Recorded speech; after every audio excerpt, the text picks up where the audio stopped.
ಎಲ್ಲರಿಗೂ ನಮಸ್ಕಾರಗಳು. ನವೆಂಬರ್ 25ನೇ ತಾರೀಕು 2021ನೇ ಇಸವಿ. ನಾನು ನಿಮ್ಮೆಲ್ಲರ ಪ್ರೀತಿಯ ಅಭೀಂದ್ರ. ಆಸ್ಟ್ರಾಲಜಿ ವಿತ್ ಅಭೀಂದ್ರ ನಿಮ್ಗೆಲ್ಲರಿಗೂ ಗೊತ್ತಿದೆ. ಆಲ್ಮೋಸ್ಟ್ ಆಗಿದೆ 1 ವರ್ಷ ಅಥವಾ 1.5 ವರ್ಷದಿಂದ ನಿರಂತರವಾಗಿ ಫ್ರೀ ಕ್ಲಾಸಸ್ ನಾನು ಮಾಡ್ತಾ ಇದ್ದೇನೆ. ಕಳೆದ ಬಾರಿ ನಾವು ಅಷ್ಟಮ ಭಾವದ ಬಗ್ಗೆ ತಿಳ್ಕೊಳ್ಳಾಗಿತ್ತು.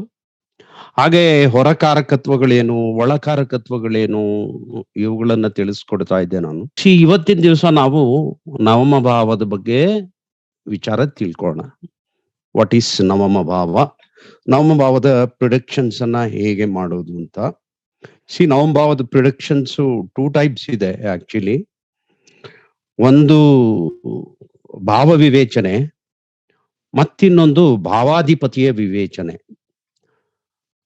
ನವಮಾಧಿಪತಿ ಮೊದಲನೇ ಮನೆಯಲ್ಲಿದ್ದರೆ ಏನ್ ಫಲ, 2ನೇ ಮನೆಯಲ್ಲಿದ್ದರೆ ಏನ್ ಫಲ, 3ನೇ ಮನೆಯಲ್ಲಿದ್ದರೆ ಏನ್ ಫಲ, 4ನೇ ಮನೆಯಲ್ಲಿದ್ರೆ ಏನ್ ಫಲ, ಆ ಫಲಗಳ ಬೇರೆ.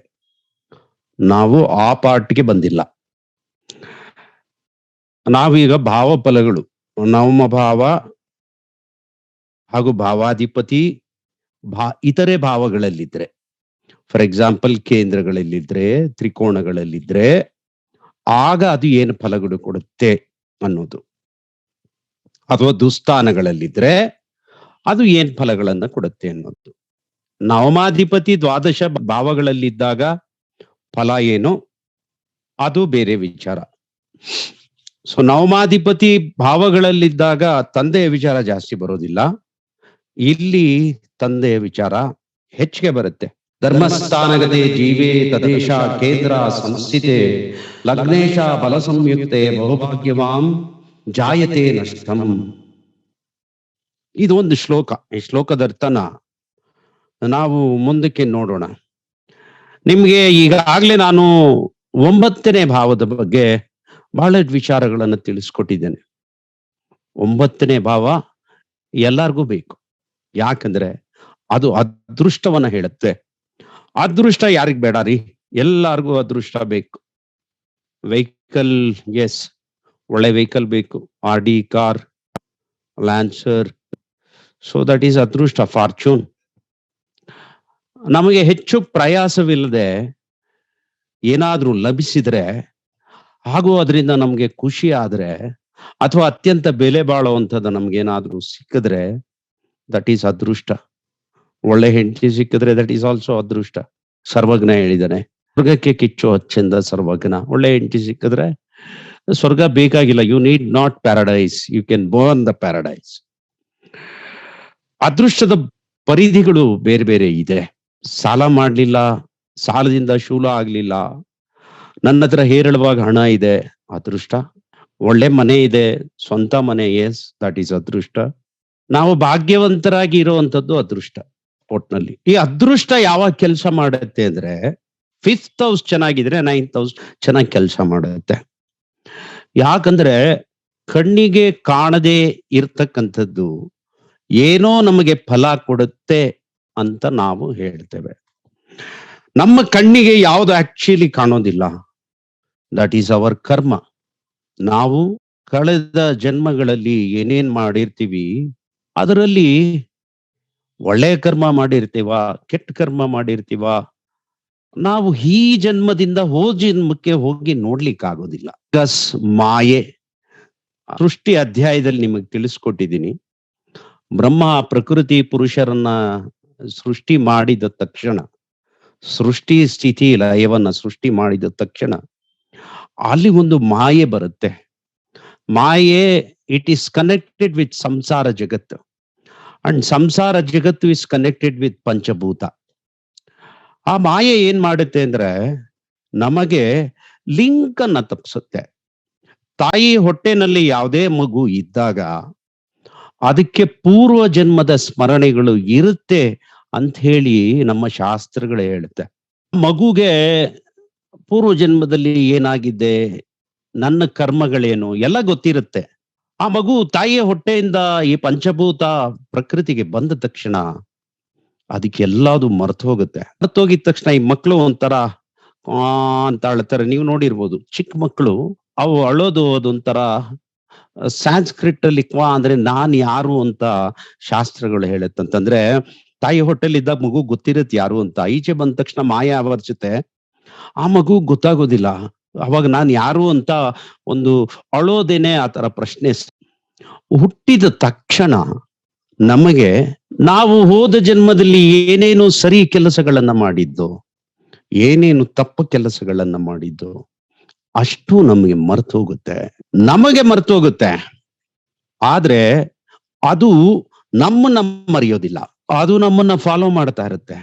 ನಮಗೆ ಅದೃಷ್ಟವನ್ನ ಕೊಡೋದ್ರ ಮುಖಾಂತರ ಅಥವಾ ದುರಾದೃಷ್ಟವನ್ನ ಕೊಡೋದ್ರ ಮುಖಾಂತರ, ನಮಗೆ ಆತ್ಮಶಕ್ತಿಯನ್ನ ಕೊಡೋದ್ರ ಮುಖಾಂತರ, ಬುದ್ಧಿಶಕ್ತಿಯನ್ನ ಕೊಡೋದ್ರ ಮುಖಾಂತರ, ಜ್ಞಾನ ಶಕ್ತಿಯನ್ನ ಕೊಡೋದ್ರ ಮುಖಾಂತರ, ಹೀಗೆ ಅದು ತನ್ನ ಕೆಲಸವನ್ನ ಕರ್ಮಗಳ ಮುಖಾಂತರ ಮಾಡ್ತಾ ಇರುತ್ತೆ. ಹಾಗಾಗಿ ಮನುಷ್ಯ ಕರ್ಮಜೀವಿ ಆಗ್ತಾ ಹೋಗ್ತಾನೆ. ಆ ಪೂರ್ವ ಜನ್ಮದ ಪುಣ್ಯಗಳು ಏನೇನಿರುತ್ತಲ್ಲ, ನಮ್ಗೆ ಅದು ಕಾಣೋದಿಲ್ಲ. ನಿಮ್ಗೇನಾದ್ರೂ ಅದೃಷ್ಟ ಬಂದ್ರೆ ಅಪ್ಪ ದೇವ್ರಪ್ಪ ಕರುಣೆ ಬಿಟ್ಟ, ಏನಮ್ಮ ಒಳ್ಳೆ ಲಕ್, ನಿನ್ಗೆ ಒಳ್ಳೆ ಹೆಂಡತಿ ಸಿಕ್ಬಿಟ್ಟಿದ್ದಾಳೆ, ಯಾವಾಗ ಮದ್ವೆ ಆಯ್ತು, ಪದ ಉಪಯೋಗಿಸಿ ನಾವು. ಆ ಪದಗಳಲ್ಲಿ ಅದರ ಅರ್ಥ ಇರುತ್ತೆ. ಪಂಚಮ ಭಾವದಿಂದ ಪುಣ್ಯದ ಫಲ ಇದ್ದಾಗ ನವಮ ಭಾವ ನಮ್ಗೆ ಬಹಳ ಚೆನ್ನಾಗಿ ಕೆಲಸ ಮಾಡುತ್ತೆ. ಲಗ್ನ ದೇಹ ಆಗುತ್ತೆ, ಪಂಚಮ ಭಾವ ಆತ್ಮ ಆಗುತ್ತೆ, ಹಾಗೂ ನವಮ ಭಾವ ಜೀವ ಆಗುತ್ತೆ. ಲಗ್ನ ದೇಹ ಆಗುತ್ತೆ, ದೇಹದ ಪ್ರಜ್ಞೆ ಪಂಚಮ ಭಾವ ಆಗುತ್ತೆ, ಆ ದೇಹದ ಭಾಗ್ಯ ನವಮ ಭಾವ ಆಗುತ್ತೆ. ಸೊ ನಮಗೆ ಯಾವ್ದ್ಯಾವ್ದು ಅದೃಷ್ಟಗಳ ಮುಖಾಂತರ ಬರುತ್ತೆ, ಅದನ್ನ ನಾವು ನವಮ ಭಾವದಿಂದ ನೋಡ್ತೀವಿ. ಇಟ್ ಈಸ್ ಕಾಲ್ಡ್ ಭಾಗ್ಯ. ಒಂದು ಪಕ್ಷ ನಮಗೆ ಭಾಗ್ಯ ಇಲ್ಲ ಅಂತಂದ್ರೆ ಅಲ್ಲಿ ಏನಿರುತ್ತೆ, deadly opposite for Bhagya, that is ದೌರ್ಭಾಗ್ಯ. ಭಾಗ್ಯ ಇಲ್ಲ ಅಂದ್ರೆ ನಿಮ್ಗೆ ದೌರ್ಭಾಗ್ಯ ಇರಲೇಬೇಕಲ್ವಾ. ಸೊ ಹಾಗಾಗಿ ನವಮ ಭಾವದಿಂದ ನೀವು ಭಾಗ್ಯವನ್ನು ಸಹ ನೋಡ್ಬಹುದು, ಭಾಗ್ಯ ಇಲ್ಲ ಅಂದಾಗ ದೌರ್ಭಾಗ್ಯವನ್ನು ಸಹ ನೀವು ನೋಡ್ಬೋದು. So let us come. ನವಮ ಭಾವದಿಂದ ನಾವು ಮೊದಲನೇದಾಗಿ ಯಾವ್ಯಾವ ವಿಚಾರಗಳನ್ನ ಅರ್ಥ ಮಾಡ್ಕೋಬಹುದು. ಪಿತೃಭಕ್ತಿ ಯೋಗ. ನವಮ ಭಾವದಿಂದ ನಮಗೂ ಮಕ್ಕಳಿಗೂ ತಂದೆಗೂ ಇರುವಂತ ರಿಲೇಶನ್ಶಿಪ್, ಅದು ಯಾವ ತರ ರಿಲೇಶನ್ಶಿಪ್ ಇರಬೇಕು ಅಂತ ಹೇಳುತ್ತೆ ಶಾಸ್ತ್ರಗಳು. ದಟ್ ಈಸ್ ಕಾಲ್ಡ್ ಪಿತೃಭಕ್ತಿ. ಬಚಕ್ರದಲ್ಲಿ 9ನೇ ಮನೆ ಗುರು. ಗುರು ಭಕ್ತಿಯನ್ನ ಸೂಚಿಸ್ತಾನೆ. ಒಬ್ಬ ತಂದೆ ನಮ್ಮನ್ನ ಈ ಪ್ರಪಂಚಕ್ಕೆ ತಂದಿರ್ತಾನೆ. ಈ ವಿಶಾಲವಾದ ಪ್ರಪಂಚವನ್ನ ನಾವು ಎರಡೂ ಕಣ್ಣುಗಳಿಂದ ನೋಡೋದಕ್ಕೆ ಅವಕಾಶವನ್ನ ಮಾಡಿಕೊಟ್ಟಿರ್ತಾನೆ. ಇಲ್ಲಿ ಅನಂತ, ಎಷ್ಟು ಬೇಕಾದ್ರೂ ನೋಡ್ಬೋದು, ಎಷ್ಟು ಬೇಕಾದ್ರೂ ಕೇಳ್ಬಹುದು, ಎಷ್ಟು ಬೇಕಾದ್ರೂ ಕಲಿಬಹುದು, ಎಷ್ಟು ಬೇಕಾದ್ರೂ ನಿಮ್ಮನ್ನು ನೀವು ತಿದ್ಕೋಬಹುದು, ಎಷ್ಟು ಬೇಕಾದ್ರೂ ನಿಮ್ಮನ್ನು ನೀವು ಮೇಲೆ ಕೇರಿಸ್ಕೊಂಡು ಹೋಗ್ಬೋದು, ಉನ್ನತ ಸ್ಥಾನವನ್ನು ಮುಟ್ಬಹುದು. ಹಾಗೆ ನೀವು ಮುಟ್ಟಬೇಕು ಅಂತ ಅಂದ್ರೆ ನಿಮ್ಗೊಂದು ಶರೀರ ಇರಬೇಕು. ಆ ಶರೀರ ಬರ್ತಕ್ಕಂಥದ್ದು ತಂದೆಯಿಂದ. ಹಾಗಾಗಿ ತಂದೆಯನ್ನ ಆಕಾಶದೆತ್ತರ ಅಂತ ಹೇಳ್ತಾರೆ. ಸೊ ಹಾಗಾಗಿ ತಂದೆಗೆ ನಿಮಗೆ ಭಕ್ತಿ ಇದೆಯಾ ಇಲ್ವಾ ಅಂತ ಹೇಳಿ. ತಂದೆನೇ ಇಲ್ಲ ಅಂದ್ರೆ ಈ ಪ್ರಪಂಚದಲ್ಲಿ ಹುಟ್ಟುವಂತ ಭಾಗ್ಯವೇ ನಿಮಗೆ ಬರ್ತಿರ್ಲಿಲ್ಲ. ಹಾಗಾಗಿ ಪರಾಶರಾಜಿ ಏನು ಹೇಳ್ತಾರೆ ಅಂದ್ರೆ, ಮೊದಲನೇದು, he uses one beautiful word that is called pitru bhakti yoga.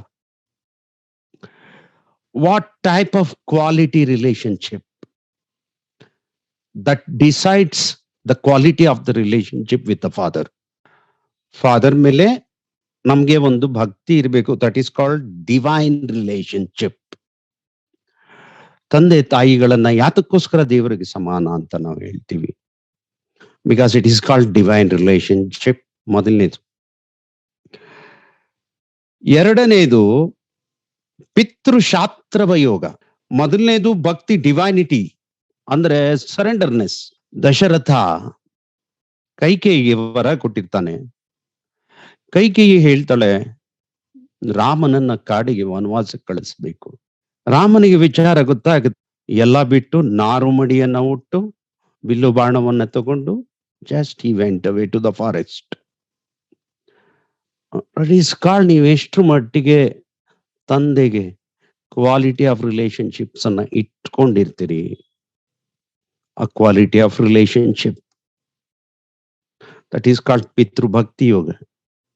ಆ ಭಕ್ತಿ ಯೋಗ ಇಲ್ಲ ಅಂತಂದಾಗ ಅದಕ್ಕೆ ಅಪೋಸಿಟ್ ಎನಿಮಿಟಿ. ಕೆಲವು ಮನೆಗಳಲ್ಲಿ ಮಕ್ಕಳಿಗೂ ತಂದೆಗೂ ಸರಿಯಾಗಿ ಆಗ್ಬರಲ್ಲ. ಒಪಿನಿಯನ್ ಡಿಫರೆನ್ಸಸ್ ಇರ್ಬೋದು, ಥಾಟ್ ಡಿಫರೆನ್ಸಸ್ ಇರ್ಬೋದು, ಅಥವಾ ತಂದೆ ಅವರನ್ನು ಸಾಕಿ ಬೆಳೆಸಿರ್ತಕ್ಕಂಥ ರೀತಿ ನೀತಿಗೆ ಬೇಜಾರಾಗಿರ್ಬೋದು, ಅಥವಾ ತಂದೆ ಇದ್ದಂತ ರೀತಿಗೆ ಅವ್ರಗಳಿಗೆ ಬೇಜಾರಾಗಿರ್ಬೋದು. ಸೊ ಹಾಗಾಗಿ ದಟ್ ಈಸ್ ಕಾಲ್ಡ್ ಪಿತೃಶಾಸ್ತ್ರವ ಯೋಗ.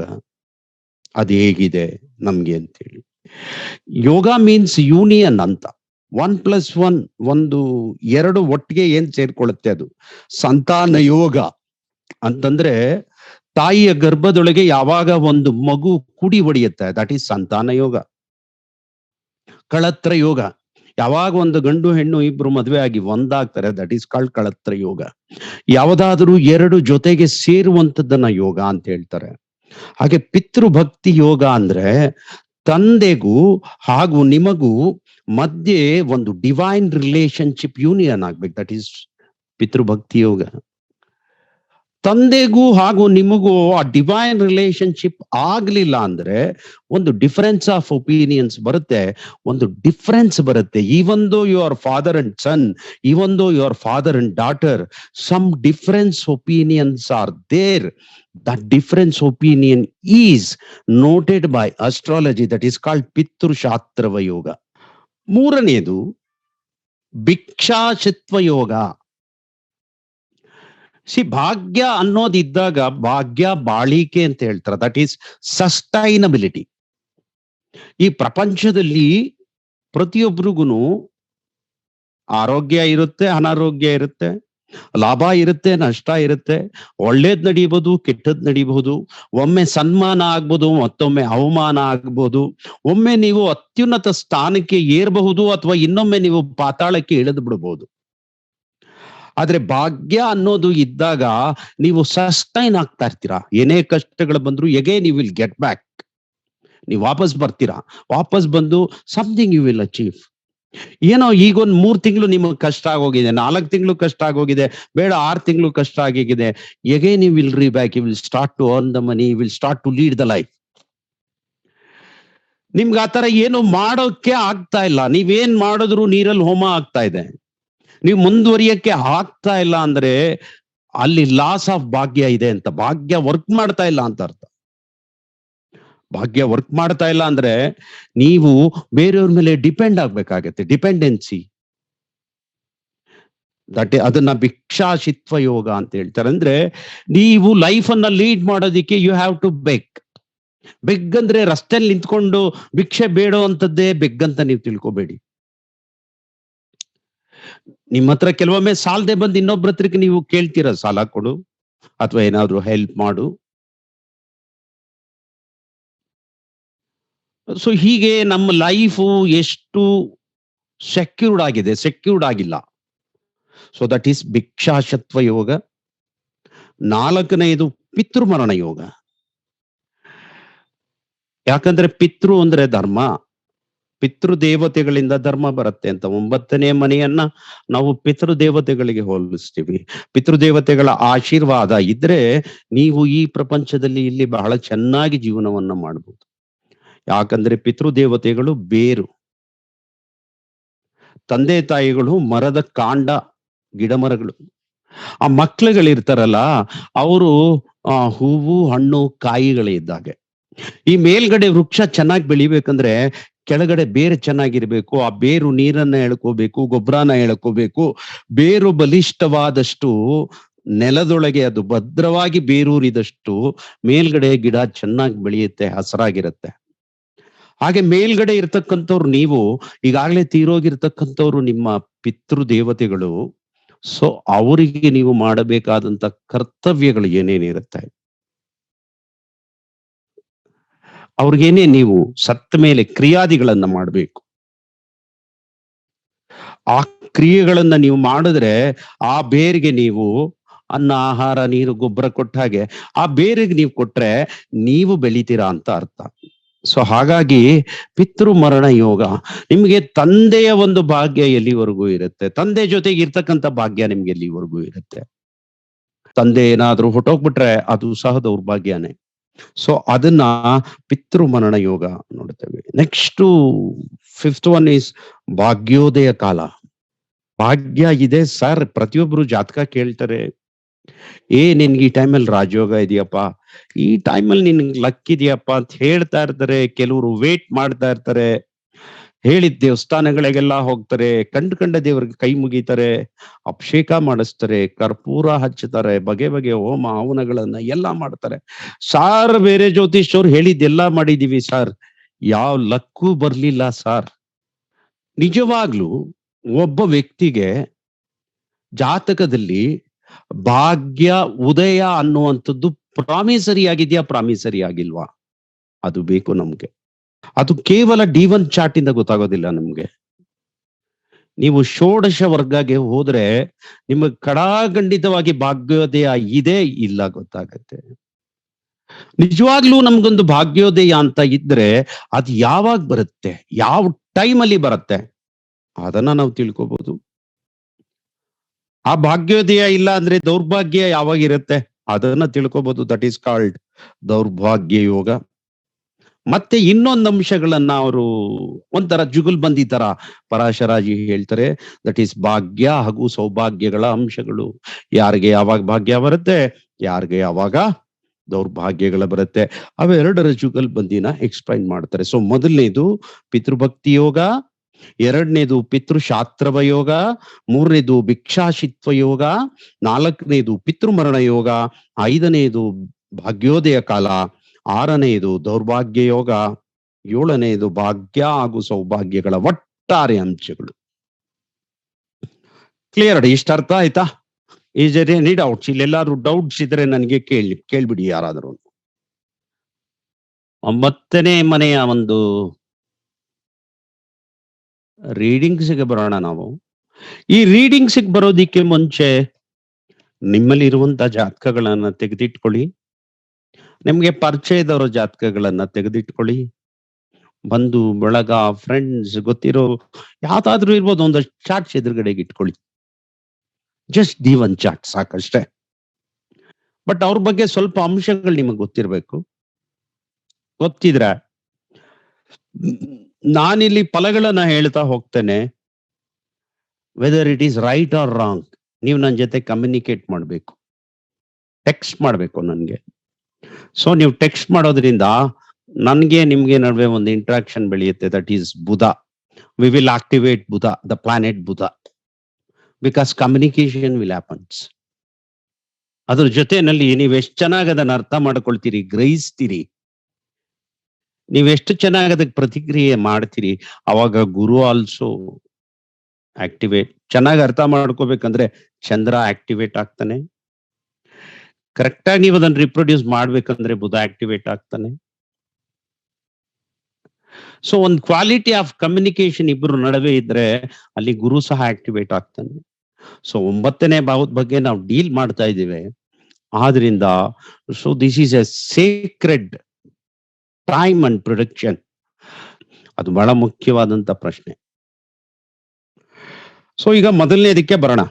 ಈಗ ಫಸ್ಟ್ ಒನ್ ಹೇಳ್ತಾರೆ ಅವರು, 9ನೇ ಮನೆಯ ಅಧಿಪತಿ 9ರಲ್ಲಿದ್ರೆ ಆ ಮನುಷ್ಯ ಹಿ ಕ್ಯಾನ್ ಸಸ್ಟೈನ್ ಅಂತ ಪರಾಶರರು ಹೇಳ್ತಾರೆ. ನಿಮ್ ಲಗ್ನ ಯಾವ್ದಾದ್ರು ನೋಡ್ಕೊಳ್ಳಿ.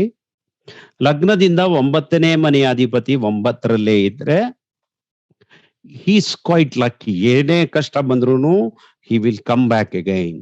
ಭಾಗ್ಯಾಧಿಪತಿ ಭಾಗ್ಯ ಸ್ಥಾನದಲ್ಲೇ ಇದ್ರೆ, ಸಿ ಭಾಗ್ಯ ಈಸ್ ಯೂನಿಯನ್ ವಿತ್ ಭಾಗ್ಯಸ್ಥಾನ.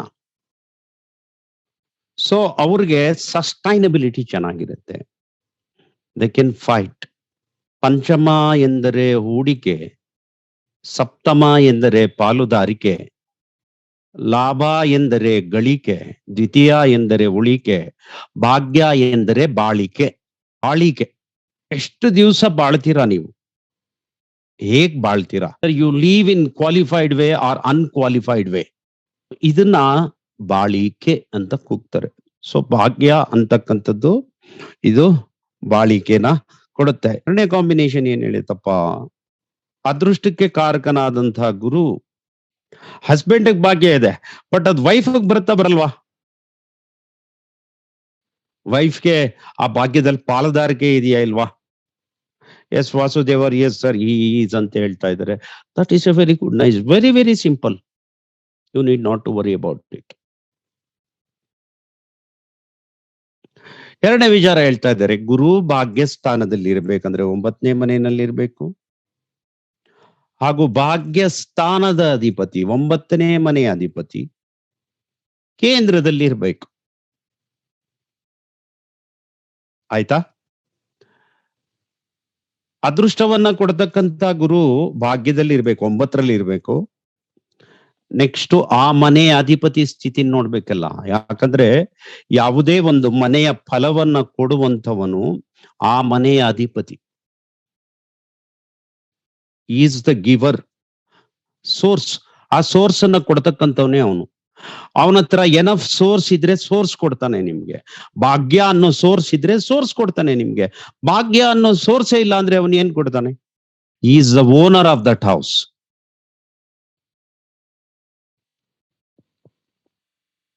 ಓಕೆ, ನೋಡಿ, ಭಾಗ್ಯಸ್ಥಾನದಲ್ಲಿ ಗುರು ಬಂದ. ಗುರು 9ನೇ ಮನೆಗೆ ಬಂದ್ರೆ 5ನೇ ಮನೆಯನ್ನ ನೋಡ್ತಾನೆ, ಲಗ್ನವನ್ನ ನೋಡ್ತಾನೆ. ಸೊ ಪೂರ್ವ ಪುಣ್ಯ ಸ್ಥಾನ ಬಲವಾಗುತ್ತೆ, ಹಾಗೂ ಲಗ್ನಾಧಿಪತಿ ಬಲವಾಗ್ತಾನೆ.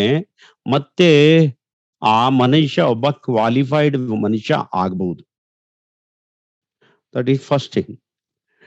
ಭಾಗ್ಯಾಧಿಪತಿ ಕೇಂದ್ರ ಸ್ಥಾನಗಳಲ್ಲಿ ಇರಬೇಕು, 4, 7 ಅಥವಾ 10ರಲ್ಲಿ ಕೇಂದ್ರ ಸ್ಥಾನಗಳಲ್ಲಿ ಇರಬೇಕು. ಆಗ ಫೌಂಡೇಶನ್ ಬಹಳ ಬಿಗಿ ಆಗತ್ತೆ. ಇದಿಷ್ಟೇ ಇದ್ರಾಗೋದಿಲ್ಲ, ಲಗ್ನೇಶ ಬಲವಾಗಿರ್ಬೇಕು. ಯಾಕಂದ್ರೆ ಲಗ್ನೇಶನೇ ರಿಸೀವರು. ಜಾತಕದಲ್ಲೇ ಭಾಗ್ಯನೂ ಇದೆ, ಭಾಗ್ಯಾಧಿಪತಿನೂ ಚೆನ್ನಾಗಿದೆ ಸರ್, ಬಟ್ ನಿಮಗೆ ಅದನ್ನ ತಗೊಳ್ಳೋ ಅಂತ ಕೆಪಾಸಿಟಿ ಇರ್ಬೇಕಲ್ಲ. ಭಾಗ್ಯ ಇದ್ದು ನೀವು ತಗೊಳ್ಳಿಲ್ಲ ಅಂದ್ರೆ ವೇಸ್ಟ್ ಆಗುತ್ತೆ ಅದು. ಆ ಕಾಂಬಿನೇಷನ್ ಇರ್ಬೋದು. ಇಫ್ ಲಗ್ನಾಧಿಪತಿ is weak, you cannot enjoy your life. Everything is waste. ಒಂದು ದೇವಸ್ಥಾನದಲ್ಲಿ ಪ್ರಸಾದ ಕೊಡ್ತಾ ಇರ್ತಾರೆ, ಎಲ್ಲಾರು ಹೋಗಿ ಹಿಂಗೆ ಕೈ ಚಾಚ್ತಾ ಇರ್ತಾರೆ. ಎಲ್ಲಾರ್ಗೂ ಸಮನಾಗೆ ಪ್ರಸಾದ ಬರಲ್ಲ. ಅವನು ಹಿಂಗ ಆಗ್ತಾ ಇರ್ತಾನೆ, ಒಬ್ರಿಗೆ ಸ್ವಲ್ಪ ಜಾಸ್ತಿ, ಒಬ್ರಿಗೆ ಸ್ವಲ್ಪ ಕಡಿಮೆ. ಯಾರೋ ಒಬ್ರು ಒಂದ್ ಪಾತ್ರೆ ತಗೊಂಡೋಗಿ ಹಿಡಿದ್ ಬಿಡ್ತಾರೆ ಸಾರ್ ಹಾಕಿ ಅಂತ, ಅದಕ್ಕೆ ಸ್ವಲ್ಪ ಜಾಸ್ತಿ ಹಾಕ್ಬಿಡ್ತಾನೆ. ದಟ್ ಈಸ್ ಕಾಲ್ಡ್ ಭಾಗ್ಯ. ಅದೇ ಲಗ್ನಾಧಿಪತಿ ಸ್ಟ್ರಾಂಗ್ ಆಗಿರೋದು ಅಂದ್ರೆ ಅದೇ. ಲಗ್ನಾಧಿಪತಿ ಸ್ಟ್ರಾಂಗ್ ಆಗಿದ್ರೆ ನೀವು ಅದನ್ನ ರಿಸೀವ್ ಮಾಡ್ಕೋಬಹುದು, ನಿಮ್ಗೆ ದಕ್ಕತ್ತೆ. ಇಲ್ಲ ಅಂದ್ರೆ ಪ್ರಯೋಜನ ಇಲ್ಲ. ಆ ಲಗ್ನೇಶ ಚೆನ್ನಾಗಿರ್ಬೇಕು. ಸೊ ಈ ಸೂತ್ರ ಏನ್ ಹೇಳ್ತಾ ಇದೆ ಅಂದ್ರೆ, ಗುರು ಭಾಗ್ಯದಲ್ಲಿ ಇರ್ಬೇಕು. ಭಾಗ್ಯದಲ್ಲಿದ್ರೆ ಪಂಚಮ ಭಾವನ ನೋಡ್ತಾನೆ, ಪೂರ್ವ ಪುಣ್ಯದ ಫಲ, ಹಾಗೆ ಲಗ್ನವನ್ನ ನೋಡ್ತಾನೆ. ಭಾಗ್ಯಾಧಿಪತಿ ಕೇಂದ್ರದಲ್ಲಿ ಇರಬೇಕು. ಲಗ್ನೇಶ ಬಲವಾಗಿದ್ರೆ ಆ ಮನುಷ್ಯ ಪೂರ್ಣ ಬಲಶಾಲಿ. ಎಜುಕೇಶನ್ ಎಸ್ ಗುಡ್, ಒಳ್ಳೆ ಎಜುಕೇಶನ್ ಆಗುತ್ತೆ. ಕೆಲಸ ಎಸ್ ಗುಡ್, ಒಳ್ಳೆ ಕೆಲಸನೂ ಸಿಗುತ್ತೆ. ದುಡ್ಡು ಪ್ರಾಪರ್ಟಿ ಎಸ್ ಬರುತ್ತೆ, ಇಲ್ಲ ಅಂತಲ್ಲ. ಎಸ್ ಆರ್ ನೋ ಟೆಕ್ಸ್ಟ್ ಮಾಡ್ಬೋದು. ಎಸ್ ನನ್ನ ಮಗಳಿಗಿದೆ sir, absolutely right. Ravishankar, Lokeshwari yes sir, Usha yes sir. ಆಮೇಲೆ ಸೊ ದಟ್ ಈಸ್ ನಾವು ಪ್ರಾಕ್ಟಿಕಲ್ ಅಸ್ಟ್ರಾಲಜಿ ನೋಡೋಣ. ಇನ್ನೊಂದಷ್ಟು ಉದಾಹರಣೆ ಕೊಡ್ತೀನಿ. ಗುರು ಭಾಗ್ಯದಲ್ಲಿದ್ದಾಗ ಲಗ್ನದ ಮೇಲೆ ದೃಷ್ಟಿ ಇರುತ್ತೆ. ಸೊ ಲಗ್ನದ ಮೇಲೆ ದೃಷ್ಟಿ ಇದ್ದಾಗ ಗುಣದ ಮೇಲೆ ಪ್ರಭಾವ ಬರುತ್ತೆ, ಆತನ ಗುಣ. ನೆಕ್ಸ್ಟ್ 7ನೇ ಮನೆ ದೃಷ್ಟಿ ಬರುತ್ತೆ. 7ನೇ ಮನೆ ದೃಷ್ಟಿ ಅಂದ್ರೆ ತೃತೀಯದ ಮನೆ ಮೇಲೆ ದೃಷ್ಟಿ ಬರುತ್ತೆ. ತೃತೀಯ is your behaviour. So behaviour ಅನ್ನ ಡಿಸೈಡ್ ಮಾಡ್ತಾನೆ ಗುರು. ಹಾಗೆ that is your winning house. ಆಯ್ತಲ್ಲ? ಅದೃಷ್ಟಕರಕನಾಗಿರ್ತಕ್ಕಂಥವನು ನಿಮ್ ಬಿಹೇವಿಯರ್ ಮೇಲೆ ನೋಡಿದ್ರೆ, ನಿಮ್ ಬಿಹೇವಿಯರ್ ಇಟ್ ಸೆಲ್ಫ್ ಇಸ್.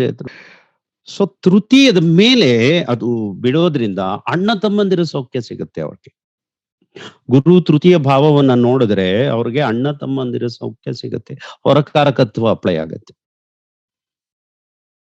ಅವ್ರಿಗೂ ಅಣ್ಣ ತಮ್ಮಂದಿರು ಸ್ವಲ್ಪ ಒಳ್ಳೆ ಮಟ್ಟಕ್ಕೆ ಬರ್ತಾರೆ, ಸಪೋರ್ಟ್ ಸಿಗತ್ತೆ.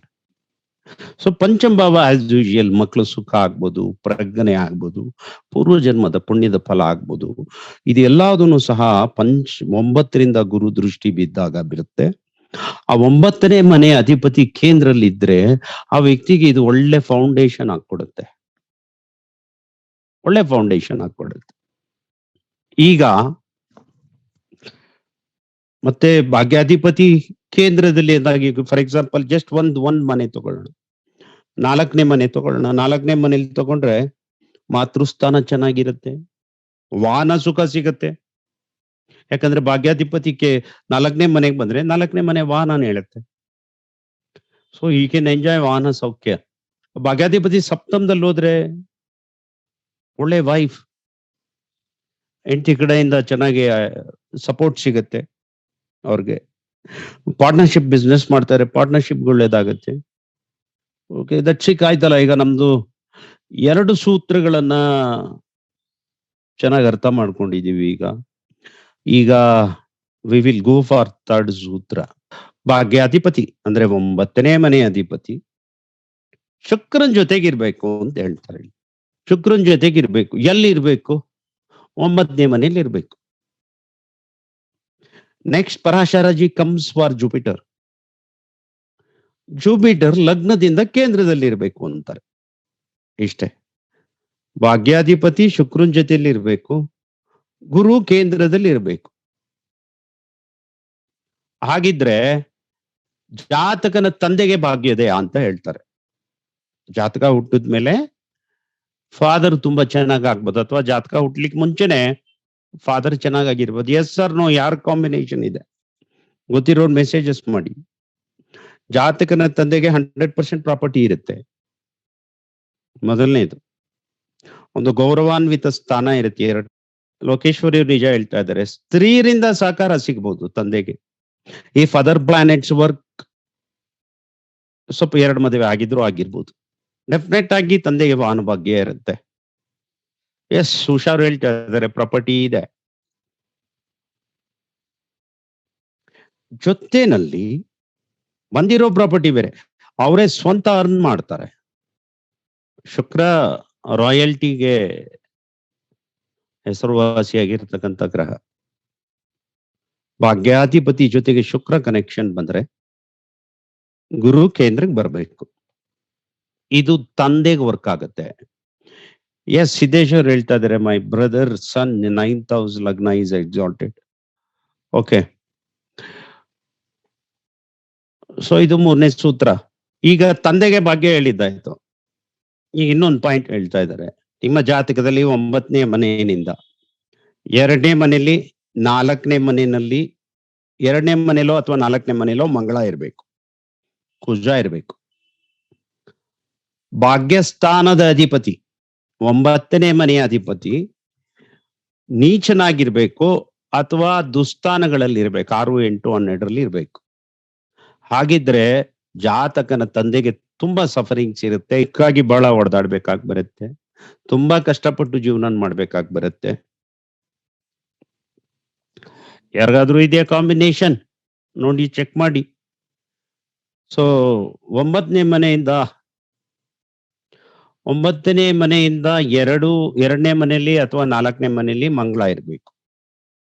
ಓಕೆ, ಅದು ಪಿತೃಭಾವಕ್ಕೆ 2ನೇ ಮನೆ ಮಾರಕ ಸ್ಥಾನ ಆಗತ್ತೆ, 4ನೇ ಮನೆ ಕೇಂದ್ರ ಸ್ಥಾನ ಆಗತ್ತೆ. ಭಾಗ್ಯ 9ನೇ ಮನೆಯ ಅಧಿಪತಿ ದುಸ್ಥಾನದಲ್ಲಿರಬೇಕು ಅಥವಾ ನೀಚನಾಗಿರ್ಬೇಕು. ಇಷ್ಟೇ, ಜಾಸ್ತಿ ಏನಿಲ್ಲ. ಹೀಗಿದ್ರೆ ಆ ವ್ಯಕ್ತಿಯ ಫಾದರ್ಗೆ ತುಂಬಾ ಸಫರಿಂಗ್ ಇರುತ್ತೆ. ಇನ್ನೊಂದು ವಿಚಾರ ಅರ್ಥ ಮಾಡೋಕೆ ಜಸ್ಟ್ ಒಂದು ಉದಾಹರಣೆ ತಗೊಳ್ಳಿ. ಈಗ ಧನಸ್ಸು ಲಗ್ನ ಅಂತ ಇಟ್ಕೊಳ್ಳಿ. ಭಾಗ್ಯಾಧಿಪತಿ ಎಸ್ 9th lord ನೀಚ, father suffering. Yes, exactly, there is no doubt. ಈಗ ಧನಸ್ಸು ಲಗ್ನ ತಗೊಳ್ಳಿ, ಭಾಗ್ಯಾಧಿಪತಿ ರವಿ ಆಗ್ತಾನೆ. ಅಂದ್ರೆ ಸಿಂಹದಿಂದ 2ನೇ ಮನೆ ಕನ್ಯಾದಲ್ಲಿ ಕುಜ ಇರಬೇಕು, ಅಥವಾ ಅಲ್ಲಿಂದ 4ನೇ ಮನೆ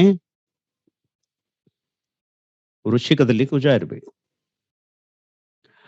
ಹಾಗಿದ್ದಾಗ ಕುಜನ ದೃಷ್ಟಿ ಅಷ್ಟಮ ಭಾವದ ಮೇಲೆ ಹೋಗುತ್ತೆ. 4ನೇ ದೃಷ್ಟಿ, 4ನೇ ಮನೆ ದೃಷ್ಟಿ ಭಾಗ್ಯಸ್ಥಾನಕ್ಕೆ ಅಷ್ಟಮ ಸ್ಥಾನ ಆಗತ್ತೆ. ಜೊತೆಯಲ್ಲಿ ಭಾಗ್ಯಾಧಿಪತಿ ನೀಚನಾಗಿರ್ಬೇಕಂದ್ರೆ ಸಿಂಹರಾಶಿ ಅಧಿಪತಿ ರವಿ ತುಲಾದಲ್ಲಿ ನೀಚನಾಗಿರ್ಬೇಕು, ಅಥವಾ 6, 8, 12ರಲ್ಲಿ ಇರಬೇಕು. ಹಾಗಿದ್ದಾಗ ಜಾತಕನ ಫಾದರ್ಗೆ ತುಂಬಾ ಸಫರಿಂಗ್ಸ್ ಇರುತ್ತೆ. ಓಕೆ, ಈಗ ನೆಕ್ಸ್ಟ್ ಪಾಯಿಂಟ್ ಏನ್ ಹೇಳ್ತಾ ಇದ್ದಾರೆ ಪರಾಶರರು, ಜಾತಕನ ತಂದೆಗೆ ಆಯಸ್ಸಿನ ಬಗ್ಗೆ ವಿವರಣೆಯನ್ನ ಕೊಡ್ತಾ ಇದ್ದಾರೆ. ಈಗ ಆಯಸ್ಸು ಬಿಕಾಸ್ ದಟ್ ಈಸ್ ಫಾದರ್ ಸೌಖ್ಯ. ಇಲ್ಲಿ ಭಾಗ್ಯೇಶ ಉಚ್ಚ ಸ್ಥಾನದಲ್ಲಿದ್ರೆ ಅಂತ ಹೇಳ್ತಾ ಇದ್ದಾರೆ. ಮೊದಲನೇದು ಭಾಗ್ಯಾಧಿಪತಿ ಉಚ್ಚ ಸ್ಥಾನದಲ್ಲಿದ್ರೆ, ಭಾಗ್ಯಾಧಿಪತಿ ಉಚ್ಚ ಸ್ಥಾನದಲ್ಲಿದ್ರೆ ಒಳ್ಳೆ ಫಲ, ಭಾಗ್ಯಾಧಿಪತಿ ನೀಚ ಸ್ಥಾನದಲ್ಲಿದ್ರೆ ಕೆಟ್ಟ ಫಲ ಕೊಡುತ್ತೆ. ಸೊ ಈಗ ಯಾರ್ಯಾರು ಉಚ್ಚ ಸ್ಥಾನಕ್ಕೆ ಬರ್ತಾರೆ ಇವಾಗ? ರವಿ, ಶುಕ್ರ, ಚಂದ್ರ, ಗುರು, ಬುಧ, ಶನಿ. 9ನೇ ಮನೆಯ ಅಧಿಪತಿ ಉಚ್ಚ ಸ್ಥಾನದ ಉಚ್ಚನಾಗಿರ್ಬೇಕು, ಮೊದಲನೇದು. ಆಯ್ತಾ? ಎರಡನೇದು ಗುರು ನವಾಂಶ ಕುಂಡಲಿಯಲ್ಲಿ 9ನೇ ಮನೆಯಲ್ಲಿ ಇರಬೇಕು. ಮೂರನೆಯದು ಕೇಂದ್ರ ಸ್ಥಾನಗಳಲ್ಲಿ ಶುಕ್ರ ಇರಬೇಕು. ಇಷ್ಟೇ, ಬೇರೆ ಏನೂ ಇಲ್ಲ. 9ನೇ ಮನೆ ಅಧಿಪತಿ ಉಚ್ಚ ಸ್ಥಾನದಲ್ಲಿ ಇರಬೇಕು, ನವಾಂಶದಲ್ಲಿ ಗುರು 9ನೇ ಮನೆಯಲ್ಲಿ ಇರಬೇಕು, ಕೇಂದ್ರ ಸ್ಥಾನಗಳಲ್ಲಿ ಶುಕ್ರ ಇರಬೇಕು. ಜಸ್ಟ್ ಅದನ್ನೇ ನಮ್ಗೆ ಅವಾಗ್ಲೇ ಒಂದು ಉದಾಹರಣೆ ಕೊಟ್ಟಿದ್ದು ನಿಮ್ಗೆ. ಈಗ ಧನಸ್ಸು ಲಗ್ನ ತಗೊಳ್ಳಿ. 9ನೇ ಮನೆಯ ಅಧಿಪತಿ ರವಿ ಉಚ್ಚನಾಗಿರ್ಬೇಕು ಅಂದ್ರೆ ಅವನು ಮೇಷದಲ್ಲಿ ಇರಬೇಕು. ಮೇಷ ಅಂದ್ರೆ ಪಂಚಮ ಸ್ಥಾನ. ಸೊ ಪಂಚಮ ಸ್ಥಾನದಲ್ಲಿದ್ರೆ ಹುಟ್ಟುವಂತ ಮಕ್ಕಳು ಸಹ ಪ್ರತಾಪಶಾಲಿಗಳಾಗ್ತಾರೆ. ಯಾಕಂದ್ರೆ ಉಚ್ಚ ರವಿ ಇದ್ದಾನೆ, ಸಮಾಜದಲ್ಲಿ ಹೆಸರು ಮಾಡುವಂತ ಮಕ್ಕಳನ್ನು ಕೊಡ್ತಾನೆ, ಅದರಲ್ಲೂ ಗಂಡು ಸಂತಾನನೇ ಆಗತ್ತೆ. ಅವನು 11ನೇ ಮನೆ ಮೇಲೆ ದೃಷ್ಟಿ ಬೀಳ್ತಾನೆ. So that is one benefit. ಎರಡನೇದು ನವಾಂಶದಲ್ಲಿ ಗುರು ಇರಬೇಕು. ನವಾಂಶದಲ್ಲಿ 9ನೇ ಮನೇಲಿ ಗುರು ಇರ್ಬೇಕಂದ್ರೆ ಲಗ್ನ ಕುಂಡ್ಲಿನಲ್ಲಿ ಎಲ್ಲಿರ್ಬೇಕು ನಿಮ್ಗೆ ನವಾಂಶ ಕ್ಯಾಲ್ಕುಲೇಷನ್ ಗೊತ್ತಾದ್ರೆ ಗೊತ್ತಾಗ್ಬಿಡತ್ತೆ. 3.20ಕ್ಕೆ ಒಂದು ನವಾಂಶ ಬರುತ್ತೆ. ಓಕೆ, 3ನೇ ಪಾಯಿಂಟ್ ಏನ್ ಹೇಳ್ತಾ ಇದ್ದಾರೆ ಅಂದ್ರೆ ಕೇಂದ್ರದಲ್ಲಿ ಶುಕ್ರ ಇರಬೇಕು ಅಂತಾರೆ. ಈಗ ಧನಸ್ಸು ಲಗ್ನಕ್ಕೆ ಕೇಂದ್ರ ಸ್ಥಾನ ಅಂದ್ರೆ ಮೀನ ಸ್ಥಾನ ಬರುತ್ತೆ. ಮೀನ ಉಚ್ಚ ಕ್ಷೇತ್ರ, ಉಚ್ಚ ಸ್ಥಾನ ಶುಕ್ರನಿಗೆ. ಅಲ್ಲಿಂದ ಆತ ದಶಮ ಭಾವವನ್ನು ನೋಡ್ತಾನೆ. ಸೊ ಕೇಂದ್ರ ಸ್ಥಾನಗಳಲ್ಲಿ ಶುಕ್ರ ಕೂತ್ಕೊಂಡ್ರೆ ಮನೆ, ಪ್ರಾಪರ್ಟಿ, ವೆಹಿಕಲ್ಸು ತಂದೆಗೆ ಸಿಗುತ್ತೆ. ಅರ್ಥ ಆಯ್ತಾ? ಈಗ ಕಾಂಬಿನೇಷನ್ ಅರ್ಥ ಆಯ್ತಾ?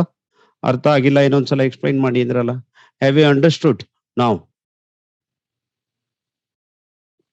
ಓಕೆ, ಪುಷ್ಪರ್ ನಮ್ಮ ಹಸ್ಬೆಂಡ್ ಇದೆ ಅಂತ ಹೇಳ್ತಾ ಇದ್ರೆ ಪುಷ್ಪರೇ ಮೆಸೇಜ್ ಮಾಡ್ಬೋದಾ ನಿಮ್ಮ ಹಸ್ಬೆಂಡ್ ಹೇಗಿದ್ದಾರೆ? ಶೀಲಾ, ಅರ್ಥ ಆಯ್ತು. Okay, very nice. ಈ ತರ ಇದ್ದಾಗ ಫಲ ಏನಪ್ಪಾ ಅಂತಂದ್ರೆ ಜಾತಕನ ತಂದೆಗೆ ಈಸ್ ಪ್ರೊವೈಡೆಡ್ ವಿತ್ ಆಯುಷ್ಯ, ಒಳ್ಳೆ ಆಯುಸ್ಸಿರುತ್ತೆ. ಪುಷ್ಪರಾಜ್ ಅವ್ರು ಕನ್ಫರ್ಮ್ ಮಾಡ್ತಾ ಇದ್ದಾರೆ ಎಸ್ ಅಂತ. ಎರಡನೇದು ವಿಚಾರ, ಜಾತಕನ ತಂದೆ ಶ್ರೀಮಂತರಾಗಿರ್ತಾರೆ. ಎಸ್, ಜಾತಕನ ತಂದೆ ಶ್ರೀಮಂತರಾಗಿದ್ರೆ ಜಾತಕನಿಗೆ ಅನುಕೂಲ 100%. ಯಾಕಂದ್ರೆ ಪಂಚಮದಲ್ಲಿ ರವಿ ಇದ್ದಾನೆ. ಮೂರನೇದು ಕೇಂದ್ರದಲ್ಲಿ ಶುಕ್ರ.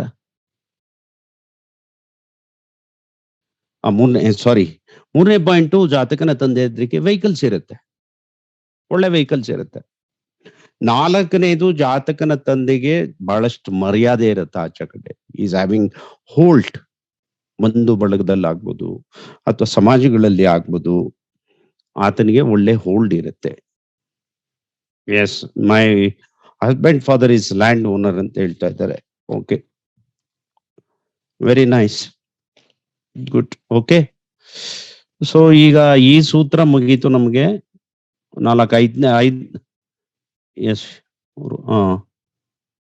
5ನೇ ಸೂತ್ರ ಮುಗೀತು.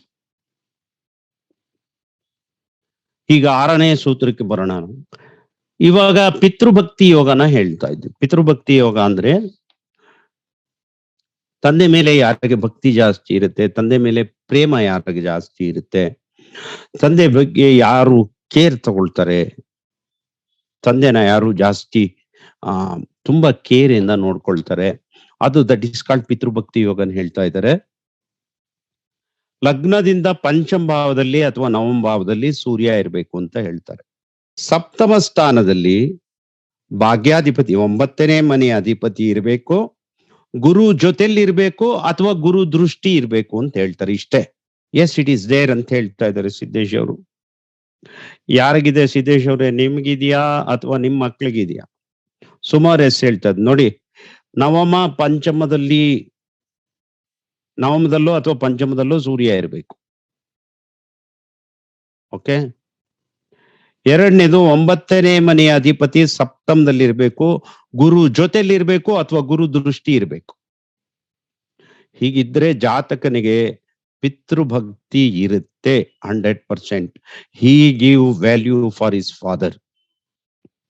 ಮತ್ ಫಾದರ್ ಸ್ವಲ್ಪ ಅವ್ರ ಕಡೆನೆ ಸೇರ್ಕೊಳ್ತಾರೆ, ಅಂತ ಮಕ್ಳ ಕಡೆನೆ ಫಾದರ್ ಹೊಟ್ಟೋಗುತ್ತೆ. ಇನ್ನೊಬ್ಬ ಮಗನ್ಗೆ ಈ ತರ ಕಾಂಬಿನೇಷನ್ ಇಲ್ಲ ಅಂತಂದ್ರೆ ಅವರು ಸ್ವಲ್ಪ ಫಾದರ್ ಅವ್ರಿಗೆ ಅನುಕೂಲ ಮಾಡೋದು ಜಾಸ್ತಿ. ಎಸ್ ಸರ್ ನೋ, ಯಾರಿಗಿದೆ ಕಾಂಬಿನೇಷನ್ ಹೇಳಿ, ಮೆಸೇಜ್ ಮಾಡಿ ಯಾರಿಗಾದ್ರೂ ಇದ್ರೆ. ಸಿದ್ದೇಶ್ ಅವರು yes yes. 5th Saturn Venus is aspected by Guru. Gayatri ರೇ ಮಗಳಿಗಿದೆ ಸರ್. ಸೊ ಪಿತೃಭಕ್ತಿ ಇದೆಯಾ? ಎಸ್, ಮೈ ಫ್ರೆಂಡ್ಗೆ ಇದೆ. ಪಿತೃಭಕ್ತಿ ಇದೆಯಾ? Whether they love their father. Sheela to father, yes. Gayatri ರೇಮಟ್, ಎಸ್. ಭಾಗ್ಯಸ್ಥಾನದ ಇನ್ನೂ ಬಹಳಷ್ಟಿದೆ. ಭಾಗ್ಯಸ್ಥಾನ ನಾವು ಒಂದು ಕ್ಲಾಸಲ್ಲಿ ಮುಗ್ಸಕ್ ಆಗಲ್ಲ. ಸೊ ನೆಕ್ಸ್ಟ್ ಫ್ರೀ ಕ್ಲಾಸಲ್ಲಿ ಮತ್ತೆ 9ನೇ ಭಾವನೆ ಚರ್ಚೆ ಮಾಡೋಣ. ಅದರ ನೆಕ್ಸ್ಟ್ ಕ್ಲಾಸಲ್ಲೂ 9ನೇ ಭಾವನೆ ಚರ್ಚೆ ಮಾಡೋಣ. Because lot of things are there. ಭಾಗ್ಯಸ್ಥಾನದಲ್ಲಿ ತುಂಬಾ ವಿಚಾರಗಳಿದಾವೆ ತಿಳ್ಕೊಳ್ಳಿಕ್ಕೆ, ಅನಲೈಸ್ ಮಾಡ್ಲಿಕ್ಕೆ. ಇಲ್ಲ 9ನೇ ಮನೆ ಒಂದು ನೀವು ಚೆನ್ನಾಗಿ ಹೇಳೋದು ಕಲ್ತ್ಕೊಂಡ್ಬಿಟ್ರೆ ವ್ಯಕ್ತಿಗೆ ಭಾಗ್ಯ ಇದೆ ಇಲ್ಲ ಗೊತ್ತಾಗೋಗ್ಬಿಡುತ್ತೆ ನಿಮ್ಗೆ. ಸೊ ಈಗ ಕೊನೆ ಸೂತ್ರಕ್ಕೆ ಬರೋಣ. ಭಾಗ್ಯೇಶೇ ಅವಸ್ಥೆ ಗಣೇಶ ಭಾಗ್ಯಸ್ಥಾನೆ ದ್ವಾತ್ರಿಂಶಾತ್ವತ್ ವರ್ಷಂ ಭಾಗ್ಯಂ ವಾಹನಂ ಕೀರ್ತಿ ಸಂಭವ. ಭಾಗ್ಯಾಧಿಪತಿ 2ನೇ ಮನೆಯಲ್ಲಿ ಇರಬೇಕು, 2ನೇ ಮನೆ ಅಧಿಪತಿ ಭಾಗ್ಯದಲ್ಲಿ ಇರಬೇಕು. ದಿಸ್ ಈಸ್ ಕಾಲ್ಡ್ ಪರಿವರ್ತನ ಯೋಗ.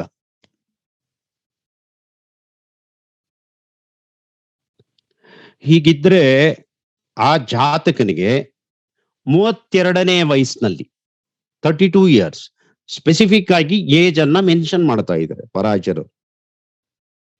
ಅವಾಗ ವಾಹನ ಸಂಪಾದನೆ ಆಗತ್ತೆ, ಮನೆ ಆಗ್ಬೋದು, ಪ್ರಾಪರ್ಟಿ ಆಗ್ಬೋದು. He will come to a greater position. Yes or no, ಯಾರಿಗಿದೆ ನೋಡಿ. From 32 years he will get success ಅಂತ ಹೇಳ್ತಾರೆ. ಯಾರಿಗೆ? ಭಾಗ್ಯಾಧಿಪತಿ ಧನಾಧಿಪತಿ ಜೊತೆಗೆ ಪರಿವರ್ತನೆ ಆಗಿರುತ್ತೆ. True Veerannavagi, good. Okay. 32 years ಅಲ್ಲಿ remarkable event. My brother friend Virat ಹೇಳ್ತಾ ಇದ್ದಾರೆ, ಎಸ್, ಒಂದು remarkable event in the matter of vehicle, in the matter of property, in the matter of house or in the matter of settlement. ಇಲ್ಲಿಗೆ ಇವತ್ತಿನ class end ಆಗಿದೆ. So let us come to the question and answer session. Unmute ಮಾಡ್ಕೊಂಡು ಯಾರಿಗಾದ್ರೂ question ಇದ್ರೆ question ಕೇಳ್ಬಹುದು. Sir sir ನಮಸ್ತೆ. ಗುರುವಾರ ಪುಷ್ಯ ನಕ್ಷತ್ರ, ನವಭಾವ ಚೆನ್ನಾಗಿದೆ ಕಾಂಬಿನೇಷನ್. ಗುರು ಪುಷ್ಯ ಯೋಗ. So nice. ಯಾರಿದ್ ಮಾತಾಡ್ತಾ ಇರೋದು? ಸಂಧ್ಯಾರಾಣಿ ಸರ್. ಸಂಧ್ಯಾರಾಣಿ ಅವರು, ವೆರಿ ನೈಸ್. ನೋಡಿ ಎಂತ ಪಾಯಿಂಟ್ ಹುಡುಕ್ಬಿಟ್ರಿ ನೀವು. Very good, very nice. Because today is ಗುರುವಾರ. ವಿ ಸ್ಟಾರ್ಟೆಡ್ ಇನ್ ಪುಷ್ಯ ನಕ್ಷತ್ರ. It is a very good ನಕ್ಷತ್ರ, ಪುಷ್ಯ ನಕ್ಷತ್ರ. Yes sir. ಗುರುಗಳೇ ನಮಸ್ತೆ. ನಮಸ್ತೆ, ಹೇಳಮ್ಮ ಶೀಲಾ. ನೈನ್ತ್ ಅಲ್ಲಿ 9th ಲಾರ್ಡ್ ಇನ್ 4th ಹೌಸ್ ಹೇಳ್ಬೇಕಾದ್ರೆ ವಾಹನ ಸುಖ ಒಂದ್ ಕೇಳಿಸ್ತು, ಮತ್ತಿನ್ನೇನು ಅನ್ನೋದು ಗೊತ್ತಾಗ್ಲಿಲ್ಲ. ಇನ್ನೇನು? ನವಮ ಭಾವಾಧಿಪತಿ 4ರಲ್ಲಿ ಇದ್ರೆ. ನವಮ ಭಾವಾಧಿಪತಿ 4ರಲ್ಲಿದ್ರೆ ಒಂದು ಭಾಗ್ಯದಲ್ಲಿರ್ಬೇಕು. ಭಾಗ್ಯಸ್ಥಾನದ ಅಧಿಪತಿ ಕೇಂದ್ರದಲ್ಲಿರ್ಬೇಕು. ಅದೇ ಅದು ಲಗ್ನೇಶ ಬಲವಾಗಿರ್ಬೇಕು, ಜೊತೆನಲ್ಲಿ ಲಗ್ನಾಧಿಪತಿ ಬಲವಾಗಿರ್ಬೇಕು. ಆತರ ಇದ್ರೆ ಮನುಷ್ಯ ಎಲ್ಲಾ ಮ್ಯಾಟರ್ ಅಲ್ಲೂ ಈ ಸ್ಟ್ರಾಂಗ್. ಹಣ ಆಗ್ಬೋದು, ವಿದ್ಯೆ ಆಗ್ಬೋದು, ಕೆಲಸ ಆಗ್ಬೋದು, ಈ ತರದ ಎಲ್ಲಾ ವಿಚಾರದಲ್ಲೂ ಆತ ಸ್ಟ್ರಾಂಗ್ ಆಗ್ತಾನೆ. ಪ್ಲಸ್ ಅಣ್ಣ ತಮ್ಮಂದಿರ ಒಂದು ಸಪೋರ್ಟು ಸಹ ಅವ್ರಿಗೆ ಸಿಗುತ್ತೆ. ಇದು ಹೇಳಾದ್ಮೇಲೆ ನೆಕ್ಸ್ಟ್ ಒಂದು ಪಾಯಿಂಟ್ ಹೇಳಿದ್ರಿ ಸರ್. ಅಂದ್ರೆ 9ನೇ ಮನೆಯ ಅಧಿಪತಿ ಶುಕ್ರನ್ ಜೊತೆ ಇರ್ಬೇಕು, ಭಾಗ್ಯಸ್ಥಾನದಲ್ಲಿ ಇರ್ಬೇಕು, ಅದು ಗುರು ಲಗ್ನದಿಂದ ಕೇಂದ್ರದಲ್ಲಿ ಇರ್ಬೇಕು. ಅದು ಥರ್ಡ್ ಪಾಯಿಂಟ್ ಬರುತ್ತೆ sir. Third point. Second point ಅಲ್ಲೇನೆ ಲಾಸ್ಟ್ ಒಂದು ಸೆಂಟೆನ್ಸ್ ಹೇಳಿದ್ರಿ. ಈಗ ಲಾಸ್ಟ್ ಅಲ್ಲಿ ಒಂದ್ ಸೆಂಟೆನ್ಸ್ ಅಂದ್ರೆ ಅದು ದೃಷ್ಟಿಗಳನ್ನ ನಾನು ಎಕ್ಸ್ಪ್ಲೈನ್ ಮಾಡಿದ್ದೇನೆ ಅಷ್ಟೇ ನಿಮ್ಗೆ. 9ರಲ್ಲಿ ಗುರು ಇದ್ರೆ ಲಗ್ನದ ಮೇಲೆ ದೃಷ್ಟಿ ಇರುತ್ತೆ, ತೃತೀಯದ ಮೇಲೆ ದೃಷ್ಟಿ ಇರುತ್ತೆ, ಆ ಗುಣದ ಮೇಲೆ ಪ್ರಭಾವ ಮಾಡುತ್ತೆ, ಮತ್ತೆ ಅಣ್ಣ ತಮ್ಮಂದ್ರದ್ದು ಸೌಖ್ಯ ಸಿಗುತ್ತೆ, ಸಪೋರ್ಟ್ ಸಿಗುತ್ತೆ. ಪಂಚಮ ಭಾವ ಅಂದಾಗ ಮಕ್ಕಳಿಗೆ ಬಹಳಷ್ಟು ಒಳ್ಳೇದಾಗತ್ತೆ. ಅದನ್ನ ಹೇಳಿದೆ. ಭಾಗ್ಯಾಧಿಪತಿ ಕೇಂದ್ರದಲ್ಲಿ ಇದ್ದಾಗ ಮಾತೃ ಸೌಖ್ಯ ಸಿಗುತ್ತೆ, ತಾಯಿ ಸೌಖ್ಯ, ವಾಹನ, ಆಮೇಲೆ ಆಸ್ತಿ 4ನೇ ಮನೆಯಲ್ಲಿ ಇದ್ರೆ. 7ನೇ ಮನೆಯಲ್ಲಿ ಇದ್ರೆ ಇದು ಸಪ್ತಮ ಭಾವ ಆಪರೇಟ್ ಆಗುತ್ತೆ, ಪಾರ್ಟ್ನರ್ಶಿಪ್ ವ್ಯವಹಾರಗಳು ಚೆನ್ನಾಗಿರುತ್ತೆ, ಅಥವಾ ಹೆಂಡತಿ ಕಡೆಯಿಂದ ಅವ್ರಿಗೆ ಅನುಕೂಲಗಳಾಗುತ್ತೆ. ಇದು I think this point you missed ಅನ್ಸುತ್ತೆ. ಹೌದು ಸರ್. ಇನ್ನೊಂದು ಕ್ವಶನ್ ಇದೆ ಸರ್.